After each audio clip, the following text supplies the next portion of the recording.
To my GTA 5 car customization guide for the new Hipster update, and today we're going to be taking a look at the Vapid blade, talking about some specifics of the car, some time trials, what it's awesome for, which I'll spoil it right now, is drag racing, all the cool options you can put on it in Los Santos Customs, and on top of that, some cool trivia about the car.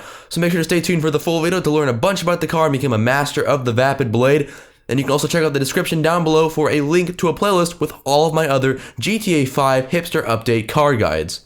Now, the Vapid blade was originally from Grand Theft Auto San Andreas, where it was classified as a lowrider, but in GTA 5 it's actually classified as a muscle car. It can only hold two people, the driver and the passenger, but like I mentioned, this car is a throwback. It was originally seen in Grand Theft Auto San Andreas. It's manufactured by Vapid and can be bought online at the Southern San Andreas Super Auto website for $160,000, or if you're in single player, you can find it in your garage.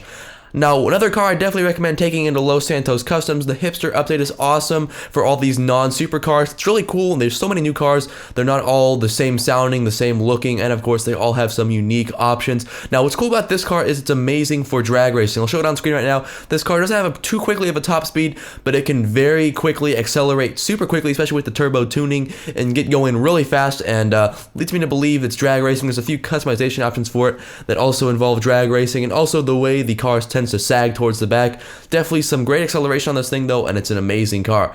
Now, when driving into Los Santos Customs, there's a bunch of cool options you should definitely check out. The first option being some custom bumpers. You can actually head over to your bumper section and add some cool bumpers such as the de-chromed front bumper, and you can do the same in the back with the de-chromed rear bumper. Voice crack right there? I don't know what happened. Either way, you can do some engine upgrades too, definitely get this car going fast, and also add the chrome tip exhaust to make it super slide from the back. On top of that, you can mess with your grill and add the sports grill. Only one option though for grill, which is a little bit disappointing. There could be some cool options for the grill. Also for the hood, that's where it gets really cool. You can add the carbon hood, the triple intake bug catcher hood, the single intake bug catcher hood, and my favorite, the gasser hood, which looks kind of cool. It's all like squirting up, almost like flowers coming out of the hood. I don't know. Either way, you can also add around the new jazz horns. Jazz. It's kind of cool. There's a new jazz horn that actually goes, the horn goes faster as you drive faster, which is pretty cool. That's the bottom jazz horn. Now, for colorization of this car, the personal favorite of mine happened to be this kind of like gasoline green looking color with a yellow stripe on the side. Make sure to leave your favorite customization options for the colors and this car down in the comment section down below. As for other options, you can add a nice little roll cage on the car, looking yellow and sweet with this customization right here, and also a mid-level spoiler or a drag wing.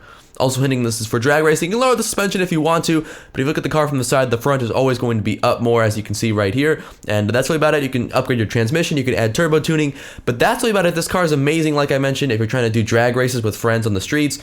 Last but not least, you can pure black your windows to make them look super fresh.